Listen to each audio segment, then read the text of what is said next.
Hola, retomamos nuestros estudios sobre sal y luz, sobre la evangelización. Y a partir de este estudio me gustaría empezar a definir más positiva y bíblicamente el tema de la evangelización. ¿Qué es evangelizar? Y empezamos ahora con evangelizar es testificar. Juan capítulo 4, 39, el texto que tenemos como base para empezar a conocer un poco esa dimensión del evangelismo, ¿no? Dice, muchos de los samaritanos que vivían en aquel pueblo creyeron en él por el testimonio que daba la mujer. Bueno, en los estudios anteriores nos hemos dedicado a conocer al menos 4 pasos importantes sin los cuales no caminamos hacia la evangelización. Me refiero a la conversión, conocimiento del Evangelio, la comunión cristiana y la mundanidad de la iglesia. Pero al dar estos y otros pasos, al acercarnos a la evangelización, luego nos preguntamos por cómo evangelizar. El cómo hacer algo parece ser la pregunta que guía la mayor parte de las conversaciones en nuestro mundo, ¿no? Como si la practicidad de la vida fuera su elemento más importante. Por ejemplo, hablamos mucho sobre cómo ganar más dinero, cómo ser más feliz, cómo adelgazar en 2 días, ¿no? Cosas por el estilo, cosas así. Bueno, esa es también la realidad que de alguna forma domina el campo de la evangelización. Al fin y al cabo, nos preguntamos cómo evangelizar en la práctica, cómo. Y esa pregunta práctica, ciertamente, a ella caben muchas respuestas en el sentido de que existen innúmeras formas y métodos para evangelizar, como nos deja claro el pacto de Lausana. El pacto dice que afirmamos que hay un solo Salvador, un solo Evangelio, aunque existen diversos acercamientos a la evangelización. Esta es una afirmación muy importante porque en ella encontramos al menos 2 elementos. Por un lado, trata de la unicidad de Cristo y de su Evangelio. Solo hay un Salvador, un Evangelio. No son 2, 3 salvadores, no hay una pluralidad de Cristos ni de Evangelios. Y este es uno de los fundamentos más importantes, un fundamento inamovible y que jamás cambia para la evangelización.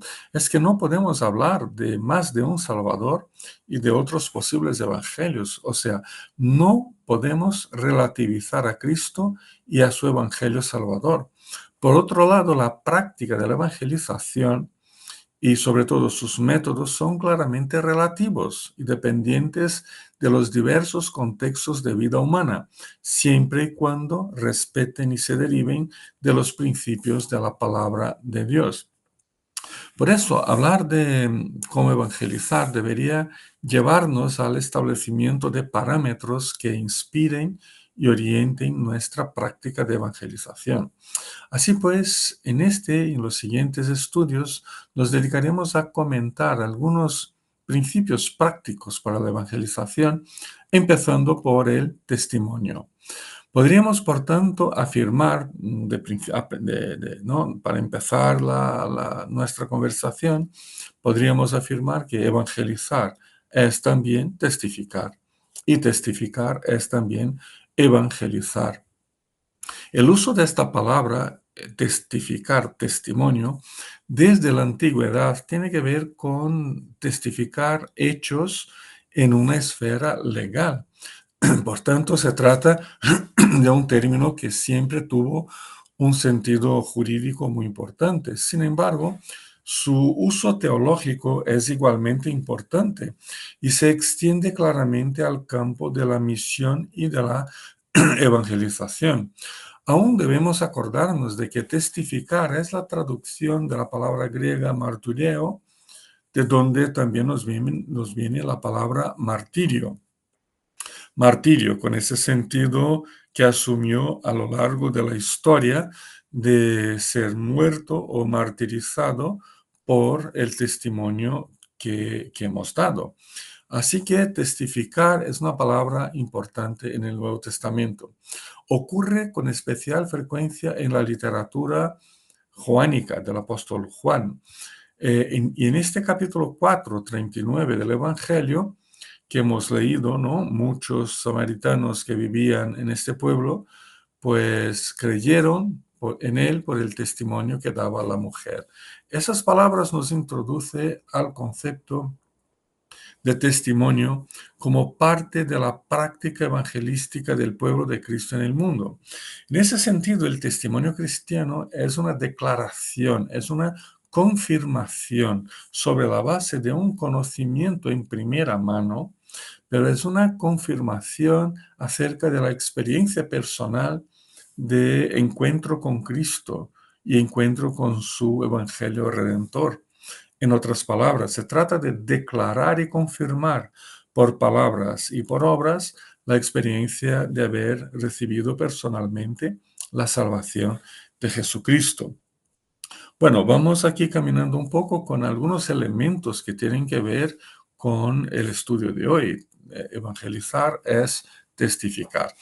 En primer lugar, quería tratar un poquito del uso del término de la palabra testificar en el Evangelio de Juan, ¿vale?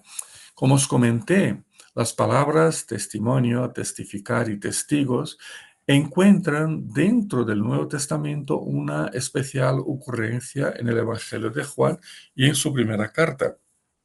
Ese uso en el cuarto evangelio se ve al presentarse, en primer lugar, a Juan el Bautista como testigo de Jesucristo. Por ejemplo, capítulo 1, versículos 6 y 7 dice, vino un hombre llamado Juan.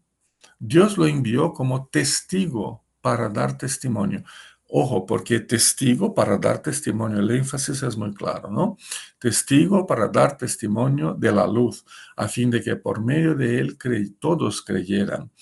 Aún en este capítulo primero, versículo 19, dice que este es el testimonio de Juan cuando los judíos de Jerusalén enviaron sacerdotes y levitas a preguntarle quién era. O sea, el testimonio de Juan se formula de una manera bastante clara y ya cuando vamos al versículo 23 del primer capítulo, más completa.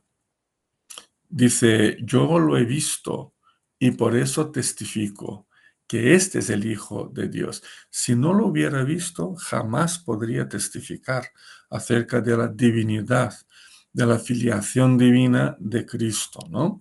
Además, su testimonio ha sido aceptado por el propio Jesucristo cuando afirma, capítulo 5, 33, vosotros enviasteis una delegación a preguntar a Juan y él dio un testimonio válido, un testimonio en pro de la verdad, un testimonio en conformidad con la verdad. O sea, Cristo acepta y confirma el testimonio de Juan. Además, vemos que en el Evangelio, que las propias escrituras testifican acerca de Jesús. Un ejemplo de ello lo encontramos en el capítulo 2, 22. Cuando se levantó de entre los muertos, dice el texto, sus discípulos se acordaron de lo que había dicho y creyeron en la escritura y en las palabras de Jesús. Capítulo 20, versículo 9. Tras comprobar con sus propios ojos la resurrección de Cristo, dice el texto que hasta entonces no habían entendido la escritura que dice que Jesús tenía que resucitar. El apóstol Juan guía nuestros ojos hacia la propia Biblia, hacia la palabra de Dios, donde encontramos el testimonio fiable acerca de la persona y de la obra salvadora de Jesús. Estas palabras también se usan en el Evangelio de Juan para el testimonio dado por Cristo acerca de sí mismo y también para el testimonio dado por el Padre acerca de Cristo. Por ejemplo, respondiendo a Nicodemo, Jesús testifica acerca de sí mismo al decirle, te digo con seguridad y verdad que hablamos de lo que sabemos y damos testimonio de lo que hemos visto personalmente, pero vosotros no aceptáis nuestro testimonio, ¿no? Además, el que viene del cielo, o sea, el propio Cristo, da testimonio de lo que ha visto y oído. Aún vemos que el Padre testifica acerca de su Hijo, ¿no? De Cristo, capítulo 5:36, cuando dice: el testimonio que yo cuento tiene más peso que el de Juan, porque esta misma tarea que el Padre me ha encomendado que lleve a cabo y que estoy haciendo, es la que testifica que el Padre me ha enviado. Así que de esa forma vemos el peso que tienen las palabras testimonio, testificar, testigo en el Evangelio de Juan, sobre todo porque su uso está siempre vinculado a la persona y a la obra de Jesucristo. Todos los testimonios apuntan hacia Él y hacia su salvación. Son palabras que ciertamente abren nuestros ojos y nos guían en nuestra labor misionera y evangelizadora como cristianos y como pueblo de Dios en el mundo. En segundo lugar, me gustaría hablar un poquito acerca del contenido del testimonio en el Evangelio de Juan. Bueno, de alguna manera ya lo hemos mencionado al afirmar que los testimonios en Juan apuntan hacia Jesucristo. Jesucristo es, por supuesto, el contenido principal de los testimonios que encontramos en el Evangelio. Sin embargo, en este cuarto Evangelio encontramos un intenso colorido por los numerosos pasajes que hablan del testimonio de Jesús. Lo primero que debemos considerar es que el testimonio acerca de Cristo no se trata simplemente de una defensa de la realidad histórica de su vida y de sus obras en el mundo. No es únicamente una defensa, una apología de su historicidad, aunque obviamente esto se presupone, ¿no? Esto está presente, o sea, incluso se enfatiza como en la primera carta, capítulo 1, versículo 2, dijo el autor: esta vida se manifestó, nosotros la hemos visto y damos testimonio de ella, la hemos visto porque se manifestó en carne y hueso, ¿no? ¿Y por qué se manifestó y por qué la hemos visto? Damos testimonio de ella. Y sigue el texto: y os anunciamos a vosotros la vida eterna que estaba con el Padre y que se nos ha manifestado.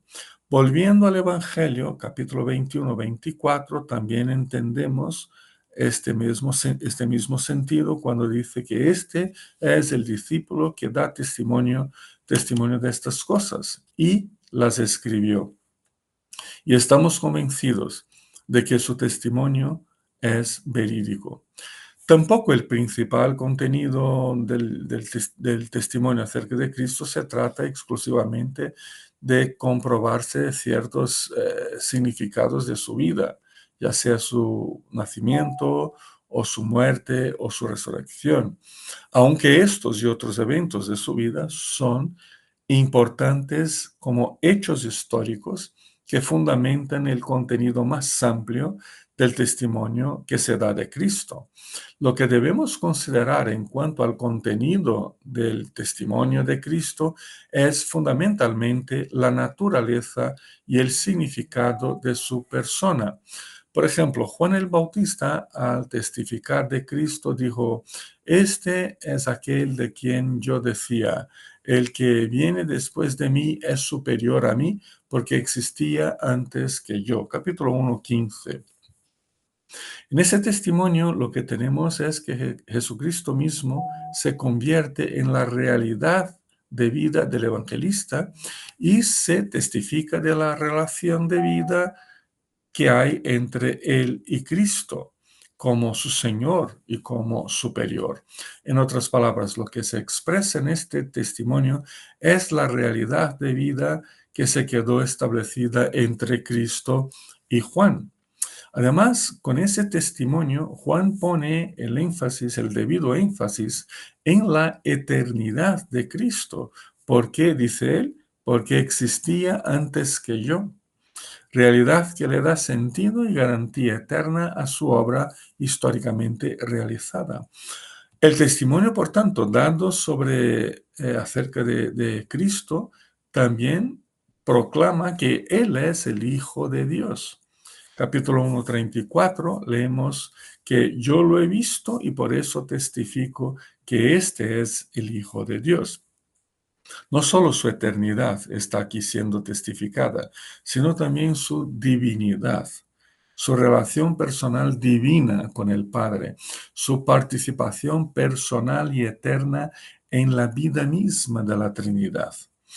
Vemos aún que Juan el Bautista, al testificar claramente de que él no era la luz, sino que vino para dar testimonio de la luz, versículo 8, capítulo 1, nos indica de esa manera que el testimonio verdadero es el que anuncia a Jesucristo como la verdadera luz, la que alumbra todo ser humano, versículo 9, capítulo 1, y no que Juan, tú y yo seamos nosotros la luz, ¿no? La iglesia no es la luz, Cristo es la verdadera luz, y eso tiene que constar como un elemento fundamental en nuestro testimonio. Más tarde, el Evangelio registra las palabras de Cristo en las que él mismo se presenta como la luz del mundo. El que me sigue, dice, no andará en tinieblas, sino que tendrá la luz de la vida. Capítulo 8, 12, un texto muy famoso, ¿no? Muy conocido.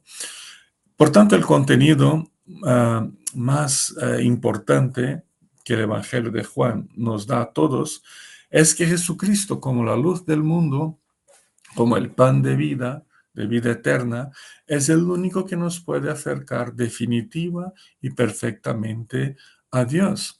Eso es así porque Él es el Verbo encarnado, es la palabra encarnada, porque ha venido del cielo, porque cuando habla de Dios testifica de lo que ha visto y oído.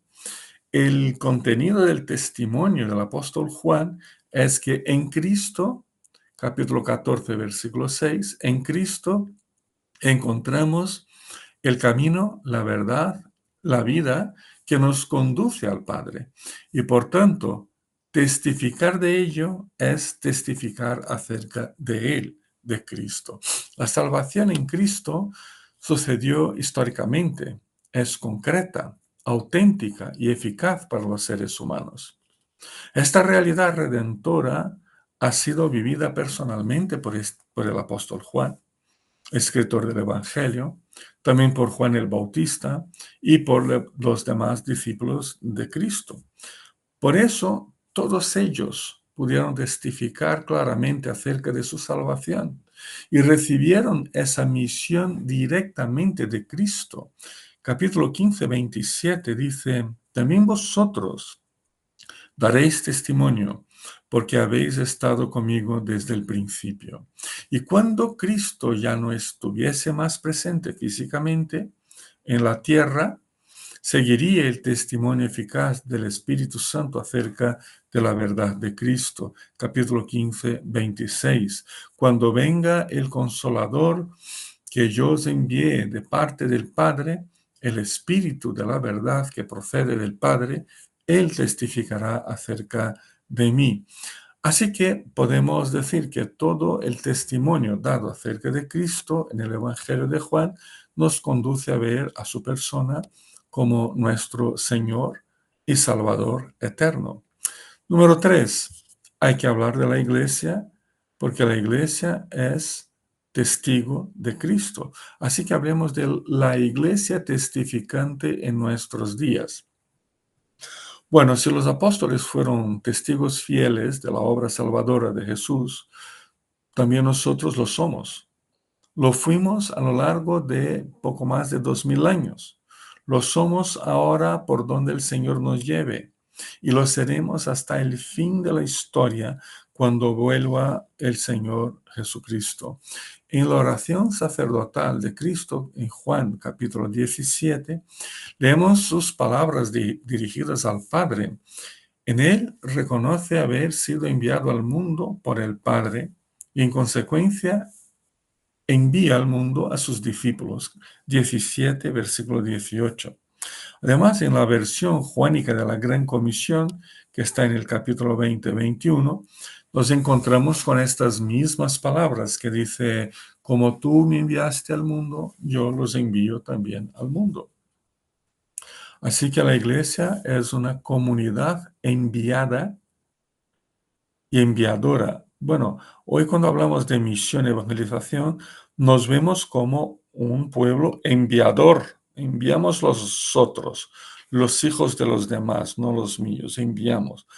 Pero muy poco nos vemos como una comunidad enviada, en permanente estado de envío, de misión y de evangelización. La experiencia extraordinaria personal de los apóstoles de convivir y seguir a Cristo en sus días de vida aquí en la tierra como testigos oculares ha sido suficiente para rellenar toda la literatura del Nuevo Testamento con la impresionante colectánea de hechos históricos de la vida y de la obra de Cristo que cumplieron fielmente todo lo prometido y esperado por el Antiguo Testamento. O sea, todo lo que vivió y obró Cristo fue un cumplimiento de lo esperado en la antigua dispensación y que produjo de forma definitiva, de forma eficaz, irrevocable y por todos sus méritos personales de Cristo, produjo la salvación eterna de los que creemos en Él. Con el fin del periodo apostólico, ya en el siglo II, los impulsos existentes hacia el evangelismo y el testimonio de Cristo que se encuentran en el Nuevo Testamento, en especial en los escritos de Juan, se llevan un paso más allá, ¿no? O sea, a estos impulsos, en el siglo II la Iglesia los llevó un paso más allá. O sea, que la comunidad cristiana mantuvo vivo el testimonio del Evangelio a todo el mundo, como ya lo hacía normalmente también en los días apostólicos. Pero ahora, sin los apóstoles, la responsabilidad de testificar cae o recae sobre toda la iglesia, sobre cada creyente, que lo lleva adelante fundamentándose en el testimonio escrito dejado por los apóstoles en el Nuevo Testamento. Terminó el periodo apostólico, pero la iglesia como un todo sigue siendo apostólica. Es una iglesia enviada, su naturaleza es el envío, ¿no? La iglesia, por tanto, se configura como una iglesia testificante, apostólica, misionera y evangelizadora, que sigue las pautas de los testigos originales y oculares que estuvieron con Jesucristo durante sus días entre nosotros.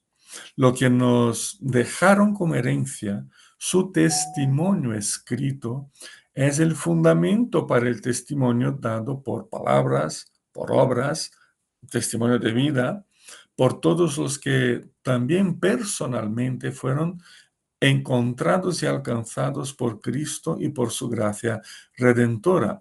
Y así sigue hasta el día de hoy y seguirá hasta la segunda venida de Cristo, ¿no? Cuando Cristo vuelva para instalar el juicio final y el destino eterno de todo hombre y mujer. Así que desde esa perspectiva, el testimonio cristiano se torna un tema de gran importancia para las personas que viven en nuestros días. En esta era de incertidumbres, de dudas y de ausencia de esperanza, necesitamos un testimonio vivo y verdadero. En una época marcada por la falta de una verdad luminar y por el exceso del individualismo egoísta, el testimonio cristiano, fundamentado en los apóstoles, o sea, en el Nuevo Testamento, en la palabra de Dios, es fundamental. Y en medio de una sociedad perdida, somos todos nosotros los testigos de Cristo, la luz que vino de parte de Dios a todos los seres humanos. Nosotros somos testigos de esa luz, todos nosotros, en medio a este mundo de oscuridad. Si el mundo o las personas no ven a Cristo por intermedio de nuestro testimonio personal y eclesial, porque no se puede separar ambas cosas, ¿vale? ¿Por medio de qué o por medio de quién lo verá? Pues no hay otro camino. El camino es el del testimonio y los testigos somos nosotros, tú, yo y la iglesia. Y la iglesia. Pero al pensar sobre nuestro testimonio hoy y reflexionando aún sobre las palabras del cuarto evangelio, nos damos cuenta de que también el testimonio verdadero que damos de Cristo frecuentemente nos trae sufrimientos y persecuciones, ¿no? Capítulo 16 de Juan, versículo 33, muy conocido el texto. Yo os he dicho estas palabras para que en mí tengáis paz. En este mundo tendréis aflicciones, pero tened ánimo. Yo he vencido al mundo. Sin duda, estas palabras siguen en la oración sacerdotal del capítulo 17, cuando en el versículo 14 dice, el mundo os ha odiado, porque no son del mundo, como tampoco yo soy del mundo. Pero son palabras que reconocen el sufrimiento de Cristo como una realidad experimentada por todos y cada uno de los cristianos que testificamos de un mensaje que va absolutamente en contra de lo que el mundo sin Dios piensa, quiere y siente, y que a la vez transmiten confianza, seguridad y ánimo, pues al vencer al mundo con su resurrección, nuestra victoria también está garantizada. Somos, por tanto, la iglesia testificante de Cristo a cada generación, en todos los lugares del mundo y en las más diferentes dimensiones de la vida humana. Ahí donde está el ser humano, estamos nosotros. Y esa es la misión, ¿no? Ese es el testimonio. A nosotros hoy es a quien nos toca testificar de la luz de Cristo a todos nuestros contemporáneos. Concluimos. Ciertamente evangelizar es también testificar y a la vez testificar es también evangelizar. No hay mucho que pensar ni que preguntarnos. El testimonio del Evangelio es una responsabilidad que todos hemos recibido de Dios. Ha sido para ello que el Espíritu Santo nos ha sido dado con poder.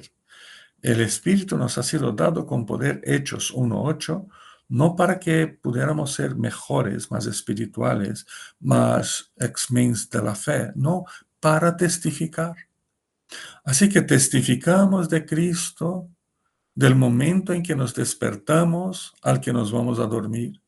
Incluso aun cuando no abrimos la boca para decir unas palabras que sean del Evangelio, las personas nos están observando y pueden o no ver la presencia de Cristo y de su salvación por la manera como nos comportamos y cómo vivimos. El gran desafío que tenemos ante nosotros, por tanto, ahora que ya estamos bien informados y conscientes de ello, es el de consagrarnos como testigos vivos de la vida eterna de Cristo, de la vida eterna que Cristo nos ha otorgado. Ese gran desafío está a diario en mis manos y en tus manos. Así que evangelizar es testificar. Que el Señor nos ayude y que podamos seguir testificando de Cristo a nuestros contemporáneos.